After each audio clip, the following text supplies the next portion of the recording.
Why are my headlights still dim after I've replaced them? Welcome to Mercie J, where compassion and craftsmanship come together. I'm Rick Smith. Well, headlights, like many other parts on the car, require an electrical loop.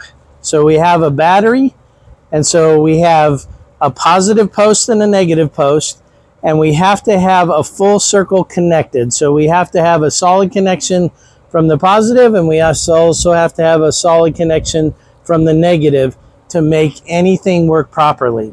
So the bulbs could be dim because we could have a connection problem on the ground side.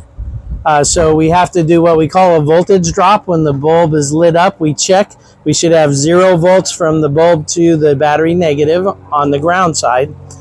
And then on the other side, we could have a problem with the switch. We could have a connection issue, a number of things where we don't have full voltage arriving to the bulb either.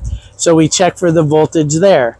So the only way to know why your bulb's not working is you first check across the bulb with it lit up with a voltmeter, and you should have source voltage, 12 to 14 volts, depending if the car's running or not.